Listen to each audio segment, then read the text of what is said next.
Shalom and welcome to Practical Spirituality here in Aish HaTorah in the Old City of Jerusalem overlooking the Temple Mount. Please go online and join the Yom Tov Media Club. Let's make a big impact in this world. Join the club, and we are going to use that club to not only do stuff that we'll do in the club, but also we're going to put the word out. By the way, the club, the Yom Tov Media Club, which I suggest any of you join, it's kind of a set and forget thing where we're going to be doing... I have to travel for 2 weeks coming up, and when I get back to Israel, we're going to be doing a Zoom conference, questions, answers, experience together for everyone in the club. So it's YomTovMediaClub.com.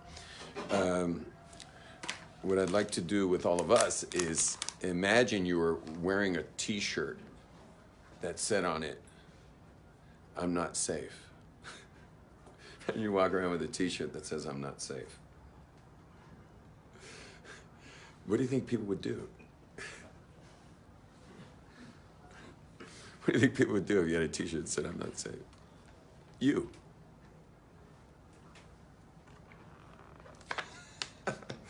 It's kind of a funny thing. I'm looking at all your faces, just imagining you walking around with that T-shirt. So like some of you, it would just kind of be funny because like if you look like one of these like friendly seminary girls, so you wearing a T-shirt saying "I'm not safe" is just kind of, it would just kind of be ironic and funny. But think about the rest of you, like having that on your T-shirt. Yeah, oh yeah, you got a spot right here. You can come around. Thank you. Just careful of the camel. Ask me about my fear of strangers.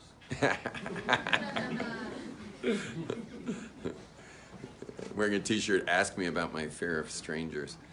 So, but imagine you're wearing a T-shirt that says "I'm not safe." What's going to happen is people are going to change, like they're going to walk to the other side of the road when you walk by. Now, of course, no one would wear such a T-shirt. And obviously it's announcing something that's not very nice about you. But listen to this for a moment. The heart is the most fragile thing that anyone has. It is the most fragile thing that you'll ever possess, is your heart. It's super fragile. It's super fragile. There's nothing you have. I mean, you could have like the crystal wine glass is safer, less fragile than your heart. Heart's the most fragile thing you have. But interestingly, it's your most precious possession. So it's got most precious. And they think about it, do you have anything more precious than your own heart? Anything more precious? Imagine giving your heart to someone forever. Like, can there be anything more precious? And for you to hold someone else's heart forever, like what could be more precious than that?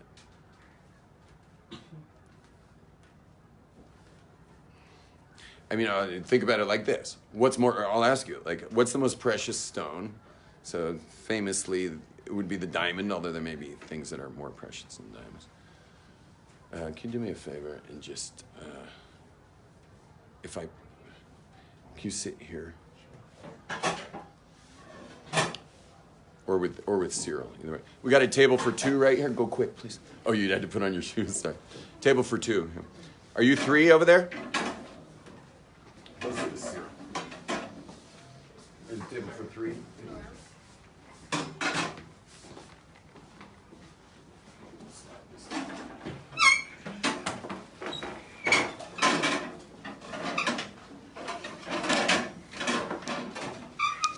I really should be managing restaurants. Oh, and make a bracha. Baruch atah Adonai Eloheinu melech haolam shehakel lebedo.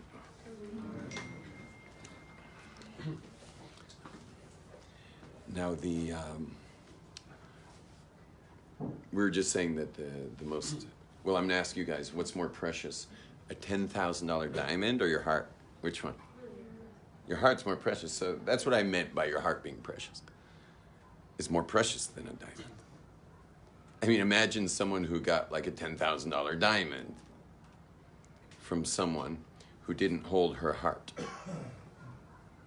So, like, is that diamond worth much? Not really. It's just a diamond. If the heart's not being held. So we see the heart's more precious. And if someone held your heart but couldn't afford a diamond, just asking the ladies, of those two scenarios, which one would you go for? Yeah, I'd prefer someone to hold my heart. I'll go for the heart. You can keep your diamonds. Yeah. Rather someone hold my heart. So we see that the heart is the most precious possession. But it's ironic that the second most precious possession, they say, is diamonds compared to the heart. But diamonds are actually the hardest substance. You can't even cut a diamond unless you have another diamond. You need a diamond knife to cut the diamond because it's one of the hardest materials in the world. More precious than the diamond is the heart, and it's the most fragile possession. I mean, even as you sit there right now, and not everyone could do this, but I can see how important it is to you that you feel safe with your heart. Meaning, when I say I can see how important it is to you, I mean individually, I can see how important that is to you. And it's so important to you that you feel safe with your heart that you're probably going to be a real kamsen, a real stingy person with your heart, because, I mean, and I understand, like, I get it, like, I wouldn't want to get hurt either. And so you're going to be pretty stingy about that. Someone cried to me yesterday. A Bahura cried to me yesterday that her best friend got married. And her best friend's like doing her best to at least call her once a week. But think about it, what girls are like when they're best friends versus a perfunctory call once a week from the kala, from the bride who got married. It's like, she'd rather not get that call. It's a Band-Aid call. It's a I didn't forget you call, but I did forget you because I've moved on.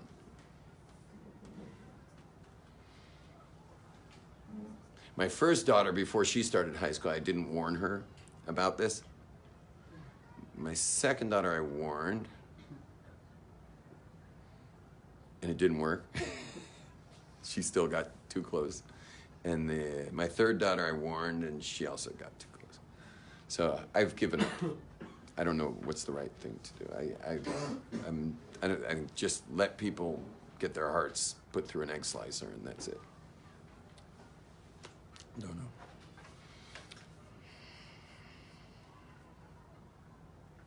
So the heart's the most precious thing, and it's the most fragile thing.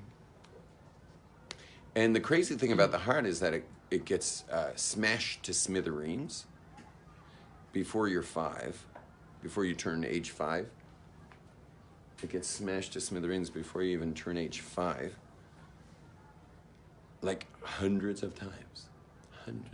It may even start with your parents listening to loud music on their Bluetooth speaker in their bedroom.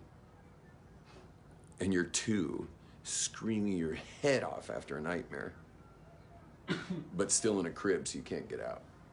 How about circumcision? That's pretty true. Your first 2 comments were funny.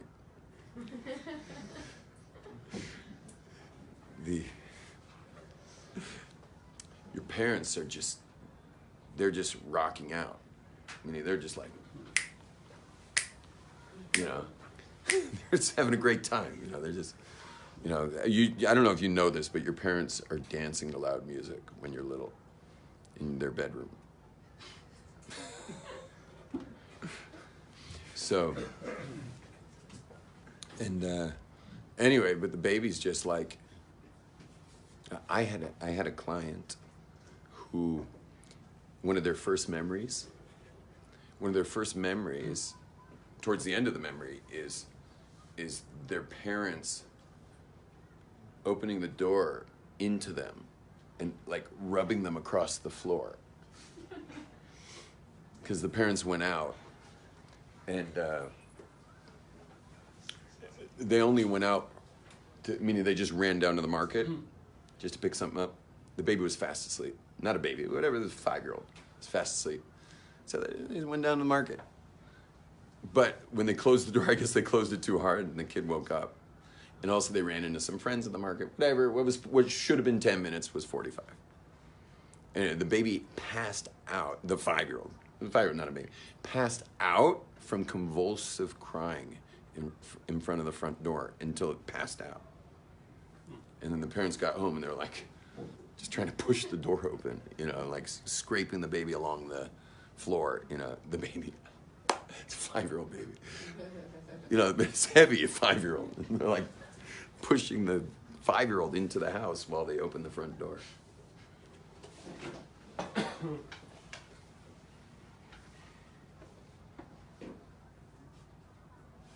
And so what happens by the time we're 5, 6 years old,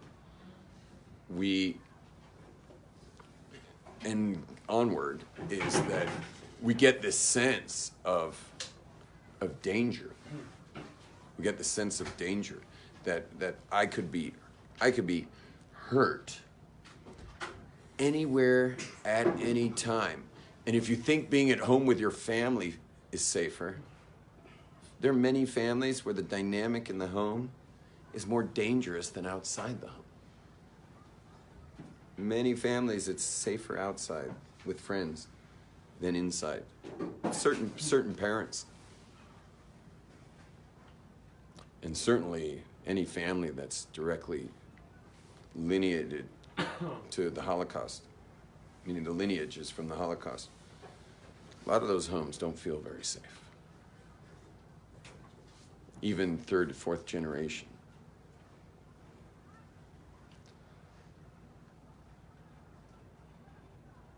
And so when I'm wearing a t-shirt that says I'm not safe, what you first heard me say there, when I said, imagine wearing a t-shirt that said I'm not safe, who did you think that was about?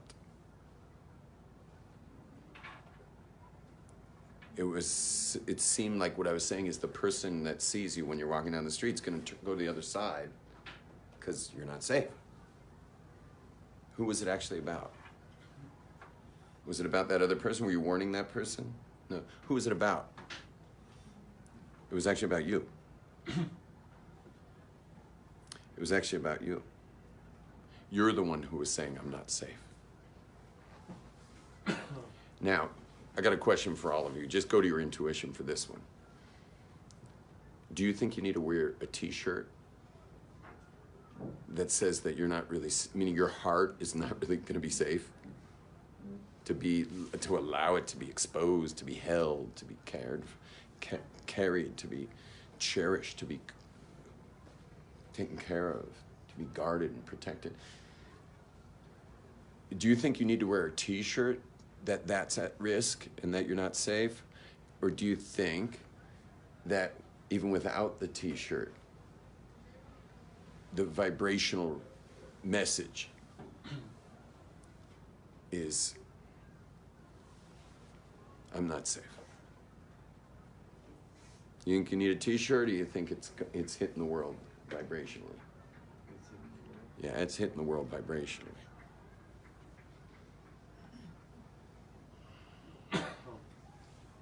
And the crazy thing about it is that you're so safe. The crazy thing is you're so safe. I'll show you, for example, right here. Raise your hand if you would not willingly hurt anyone. Look around the room. Look around the room.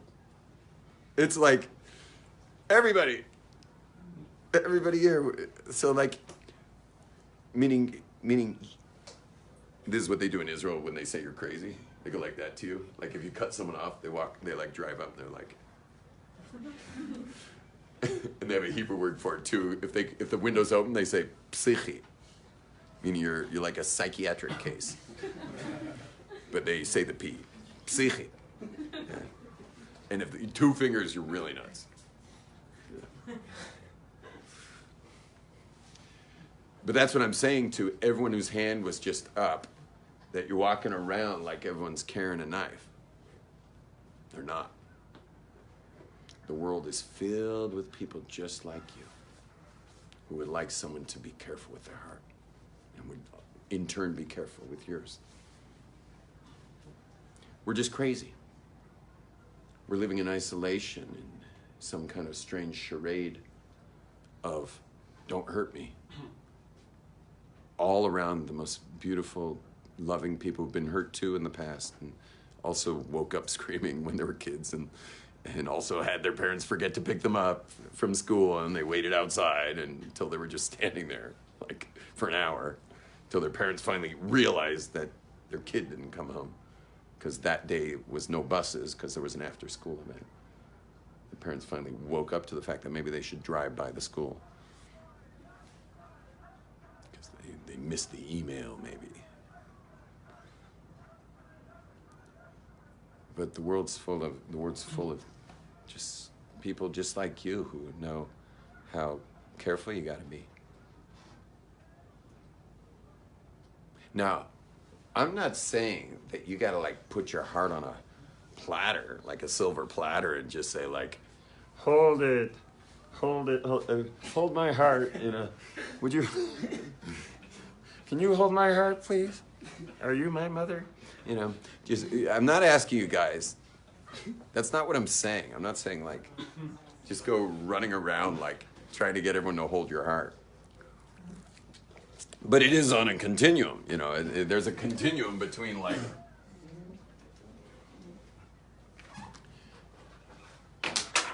there's a continuum between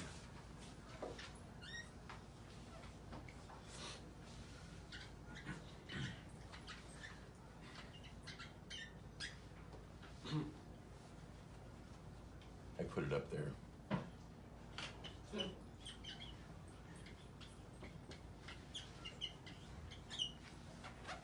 There's a continuum between hold my heart and I'm not safe. And if you're like most people, what side are you on? Which side are you leaning towards? I'm not safe. Yeah, you're probably leaning towards I'm not safe for the most part.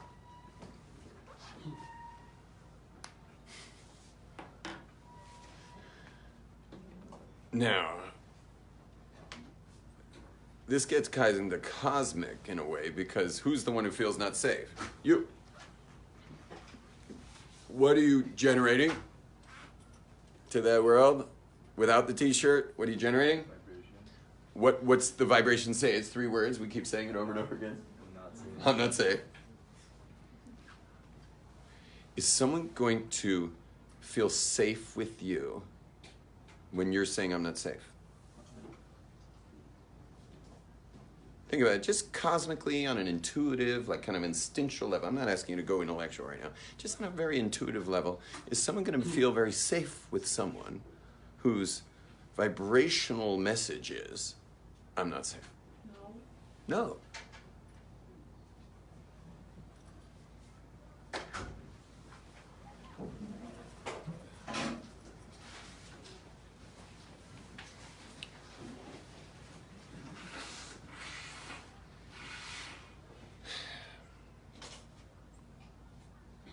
And so what we realize now is that you have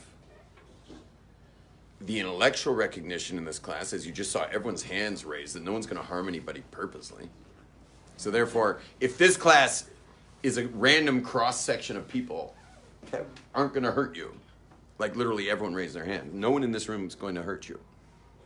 Or would, and quite the opposite, they'd actually probably be super tender, real careful. Like any steps towards getting to know you, or anyone trying to get to know you in this classroom is going to do so with great respect. Real slow, sensing your ability to let them in more.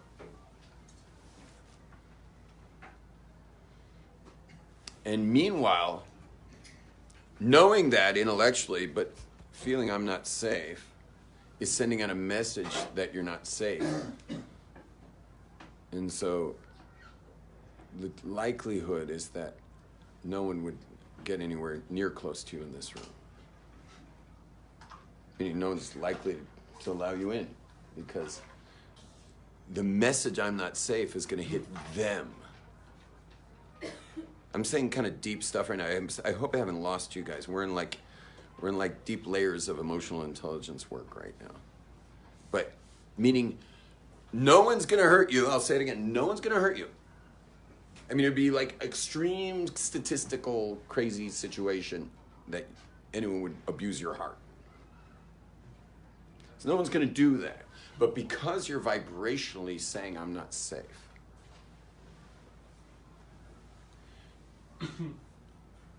they may not hurt you, but they're also not going to let you in. Meaning, before it sounded like, well, hey, if everyone raised their hand, well, what Rabbi Yom Tov's saying is that now we get to be close to everybody. Now I can be close to everybody. It doesn't work like that. No one's going to let you be close to them. Because even though you know you're safe, I'm not safe is the inner vibrational message. And when you're saying I'm not safe, everyone's hearing that about themselves, that they're not safe. Which leads us to the big challenge. And the big challenge is, how do you let everybody know that what? That you're safe. How do you let everybody know that you're safe? How do you communicate that? Tell me, if you were hiring somebody for a pretty high-level job and you're interviewing people who have the right resume for such a job, and let's say you've narrowed it down to 10 people who all have the credentials, they got the know-how, and one of them's learned how to communicate I'm safe, and he may even not have as good credentials as the other 9, but he's got enough. Who would you hire? Who do you want to see every day? You're going to be seeing this guy every day for hours, because 8 hours a day. Who are you hiring? Safe guy. Yeah, I'll take the safe guy, please. I'll take the guy who knows how to communicate that he is safe. You'd like to get married. Interested in getting married. Well, what do you think it's like trying to get married with the words I'm not safe? Being communicated. Again, everyone, I'm just back to station identification. We're talking about I'm not safe with my heart to let someone hold it. That's all we're talking about here. That's all we're discussing. We're not talking about physical safety or like abuse subjects. We're not anywhere near those subjects. We're just talking about safe to let your heart be held by another human being. That's all. That's all we're discussing. It's a very limited subject here. What's it like dating when you're not safe? What's it like for the other person? This perhaps is the reason why the safer the home, environment, culture, for protection of the heart, the faster the shidduchim go.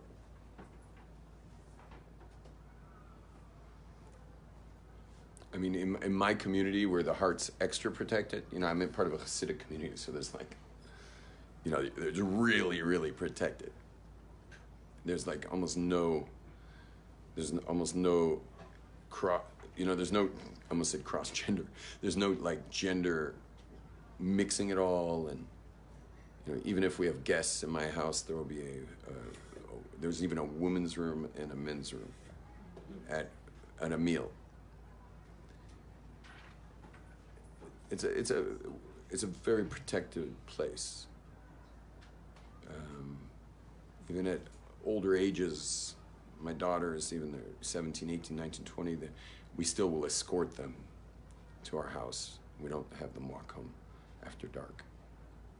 It's like, but that's already physical protection, but it's a protective environment. But in our community, getting married can go from like neutral to like fifth gear in 24 to 48 hours. Meaning from not knowing who the person is to engage to them can take place within 48 hours, 24 hours,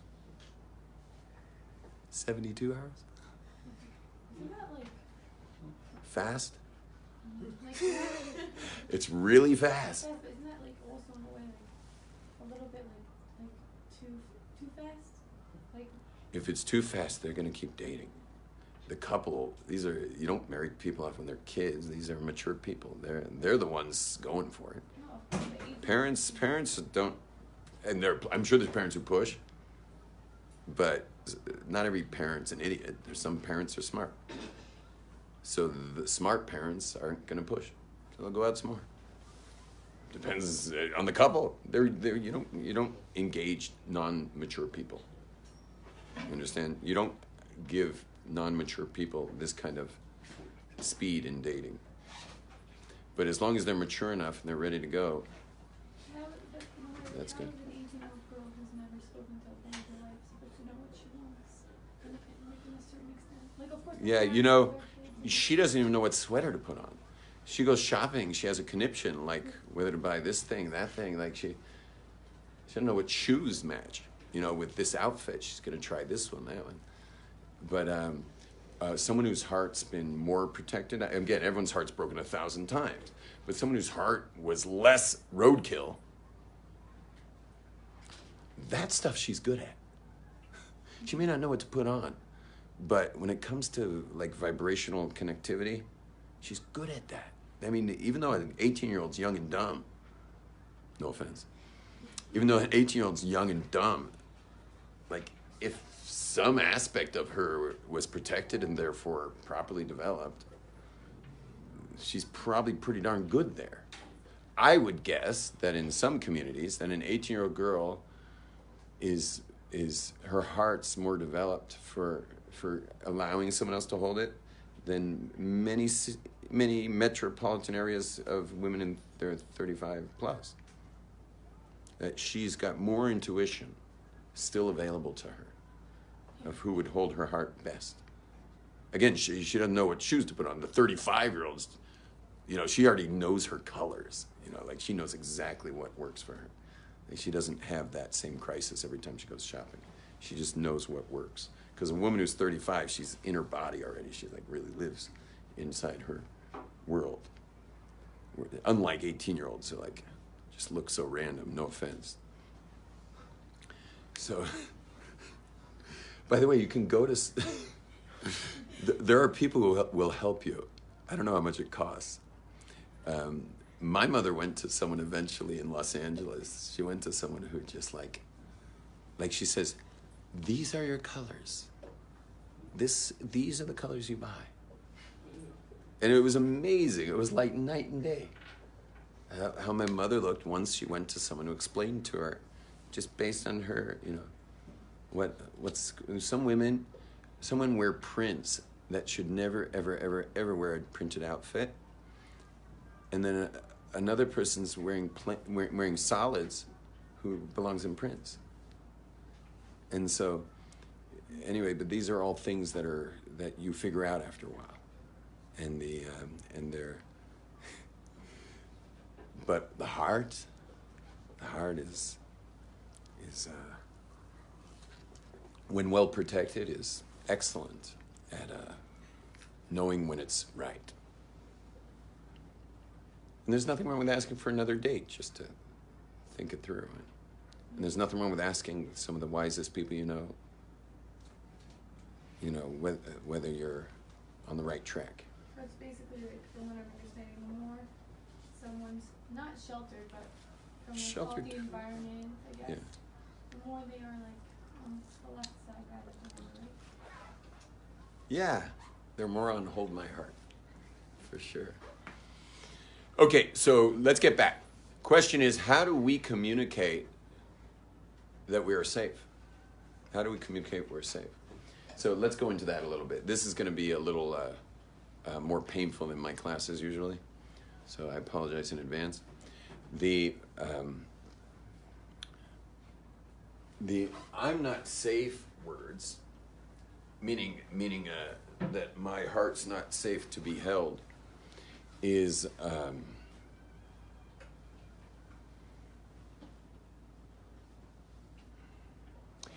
connected to, it's connected to statements,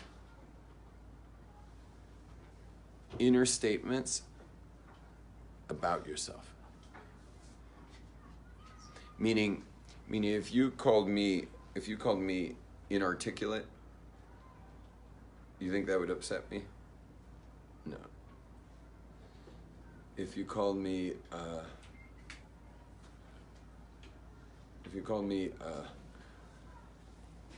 unlearned, think that upset me? It would. Yeah.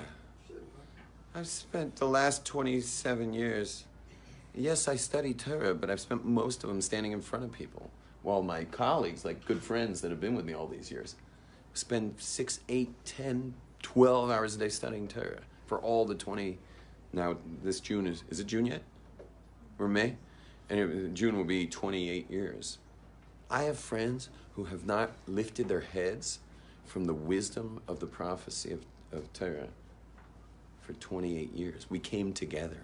We learned Aleph Beis together. And I spent all these years reaching out to my people, my brothers, my sisters, my sons, my daughters at this point. And I have colleagues that, serious Torah scholars. And it bothers me. It bothers me. I made a big sacrifice. And it also has affected my family, because my kids didn't see what all the other kids saw. All the other kids saw their fathers in Torah in like a really big way. And my kids saw a rock star. Usually doesn't go well for kids of rock stars. It happens to be that our house is a temple of emotional intelligence. And so my kids are fine. And I learned after the first 7 years of marriage that rock star's not going to be good.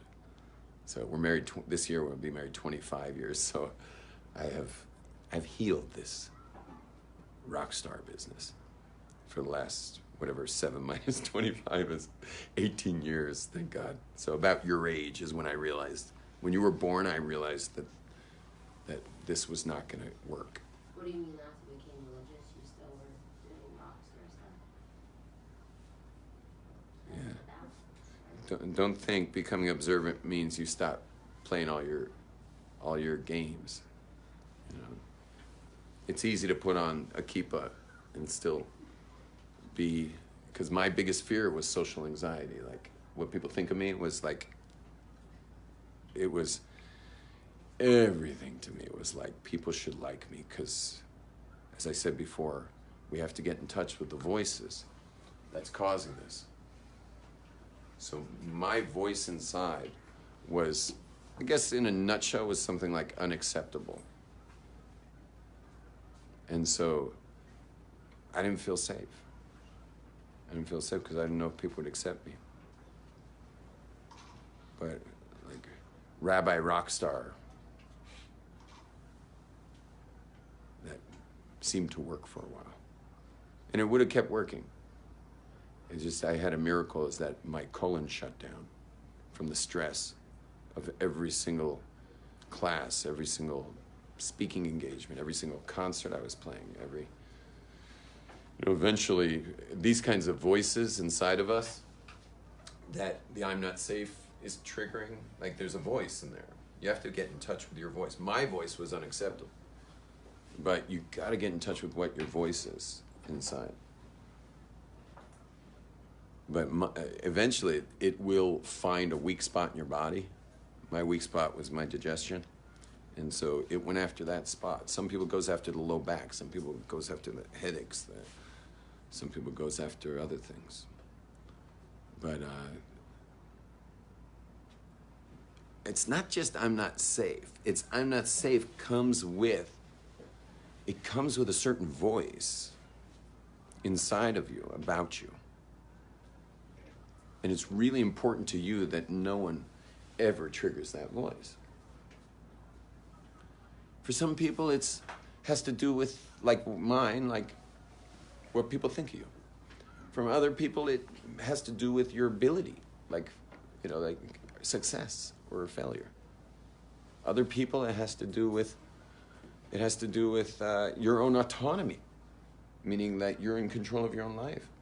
Meaning there's voices like I'm weak, or I'm small, or I'm worthless, or I'm when I say worthless, I mean like an object. I'm an object. I'm a victim. You got to know your voices. You have to own the voice that's causing the I'm not safe. Everyone's got a different voice. I mean, I could right now just list 20 like that. You guys want to hear options of voices that cause the I'm not safe? You want to hear all the different options? You got stupid, ugly, unlovable, unwanted, unworthy,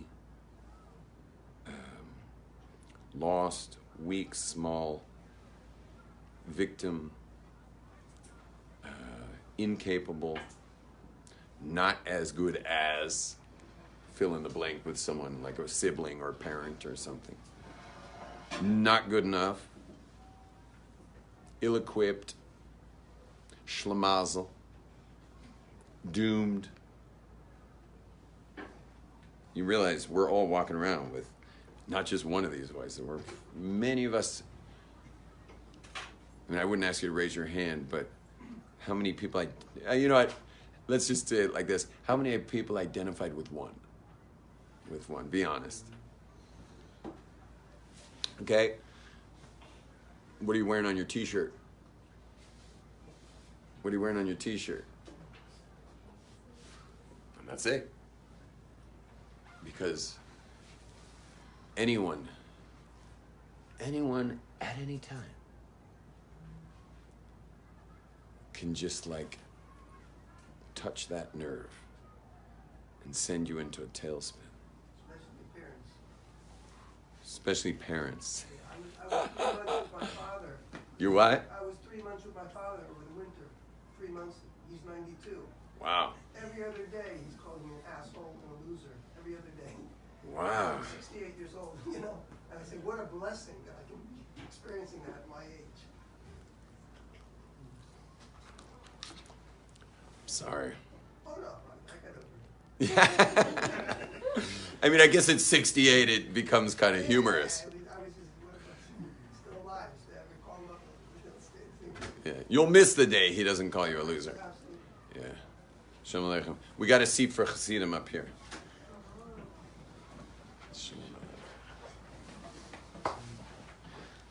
This is the Hasidic corner up here. I always try to put Hasidim up front. That's my version of a mechitza. So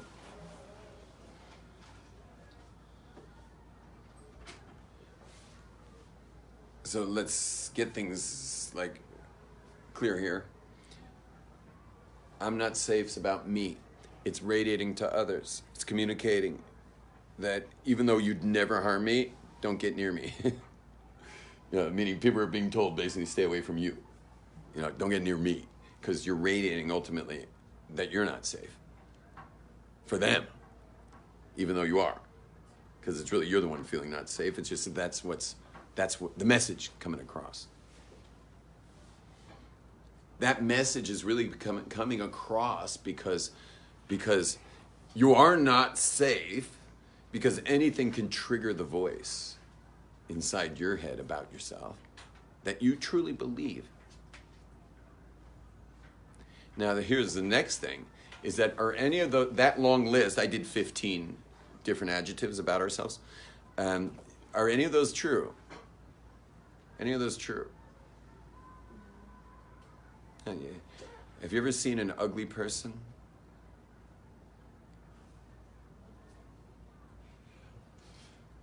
I mean, there are uniquely ugly people, but how often you get to find one? You know, if you walked up and down Ben Yehuda Street where lots of people are Mamila Mall, yeah, I'm not sure you'd find one, but I mean, I get to see one because every day I ride back up the train tracks back to Nachlaot. So, like, eventually I see one. I make a bracha. No, there's brachas. You make a bracha on, like, uniquely strange people. Wasn't there like a I made a bracha last week. I saw a midget. I made a bracha. I just couldn't remember the bracha, so I asked her to hold still. And I ran into a shul, grabbed a sitter. I was like, don't move. Just kidding. Just kidding. Anyway, do you guys make that bracha, Mishana Abrius? no, but who was? What does it mean? Who was the rabbi? That God makes the bracha in Hebrew, which is going to show you how awesome even the crazy looking person is, like the real freaky looking people. How awesome they are, is that we have a bracha, Baruch Atah Hashem, Elokeinu Melech Haolam. We use God's name for this bracha.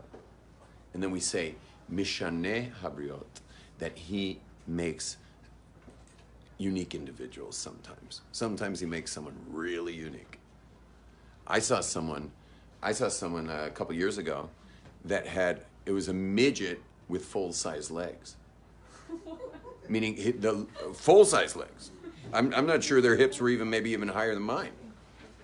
And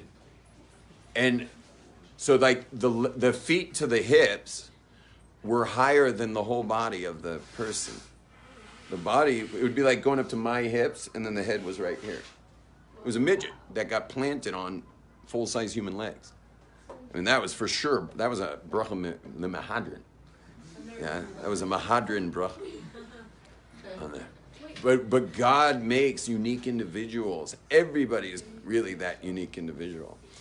Now, But where does that bracha come from? and by the way, there's a great movie called Beauty and the Beast, which I never saw. Is probably based on a book which I never read.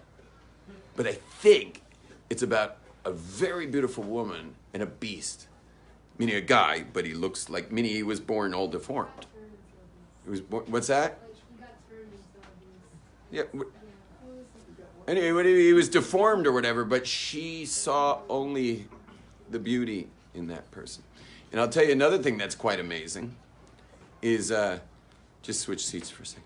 I'll tell you something else very amazing is, this is a really cool thing, is people who get married when they're young, stay married to that young person their whole life. It's really cool. It's really cool. It's amazing.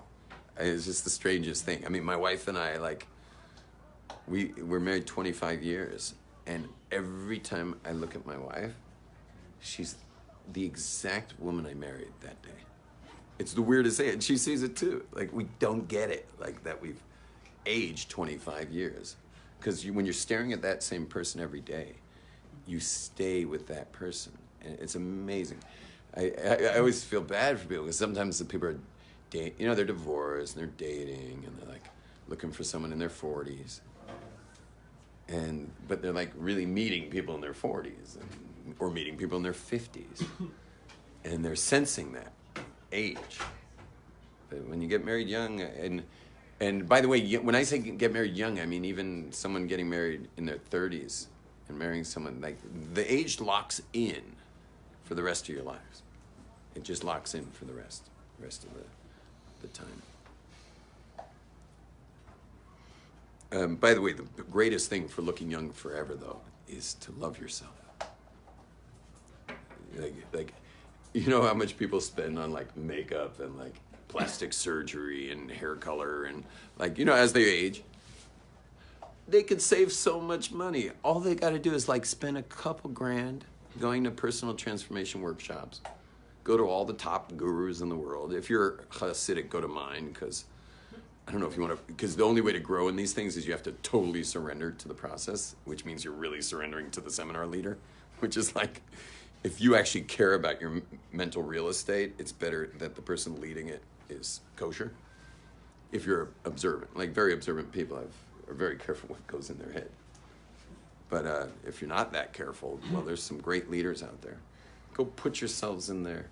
Go put yourselves on the altar It will cost you, that couple grand will save you, could save you tens of thousands of dollars.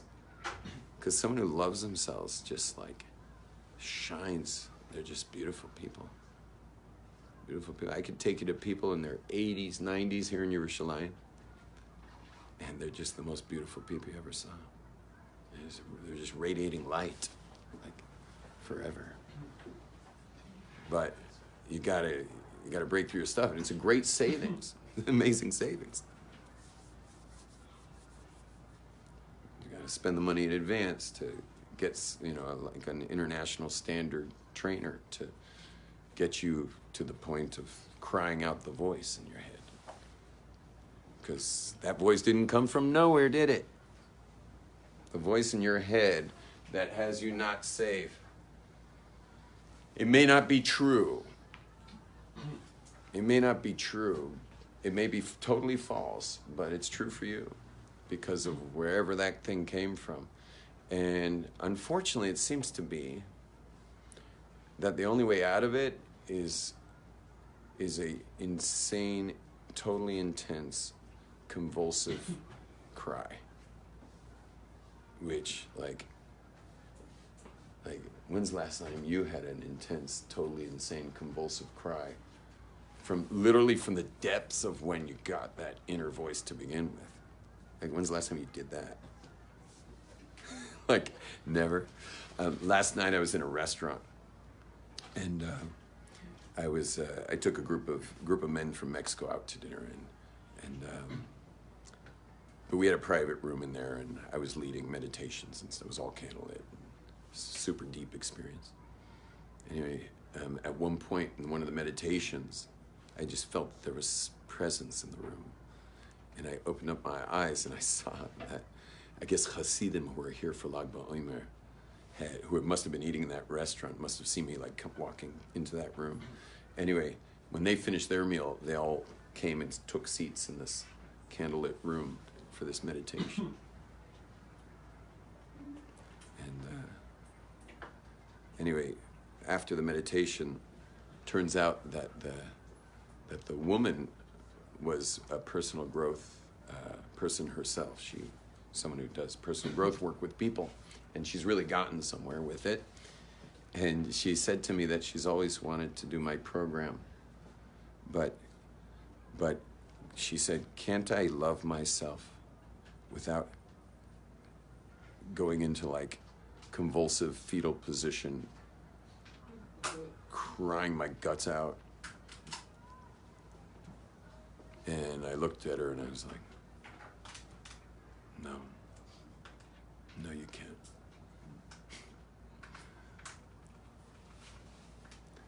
Which is really bizarre, that for all of us to get our breakthrough, to like get to who we really are. I mean, it sounds so bizarre and it sounds like far-fetched, but raise your hands here if you've ever been in a situation where you were in a group of some led experience where you got to go to the full volcanic convulsive sobbing out the voices in your head about yourself. Raise your hand if anyone's ever done that. Okay, there's about 5 of us. Is it after 4?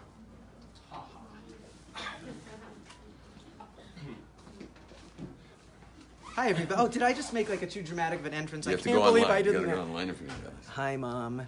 You're on Facebook, not me. Okay. It's not Facebook, it's Torny Time, YouTube, Facebook, and a bunch of other things. It's all good. It's all wonderful. Okay, Rabbi Glazer, why don't you finish up? I'll be back in a second. Everything's great and everybody's got something to say. And no, my bike is not working. I told you, just give it back to him. Leave it and not take it. Leave it, don't even talk to him. We'll talk. You have a class. That's what I do. I just take things back and don't answer the calls until they call me back with it ready. In conclusion, by the way, I'm not asking everyone here to do that right now, especially. Not asking everyone here to do that. What I am saying is that you're safe. The voices in your head about yourself that you're afraid people are going to trigger are not based in any truth. Should you do a bunch of work on that? For sure. You should definitely do work on that. But I am telling you right now that this is something anyone can do. That if you found yourself to be over here, somewhere over there, you can edge your way closer to here. You can move this direction. You can move that way. And as you move, oops, did I just go the wrong way? Yeah.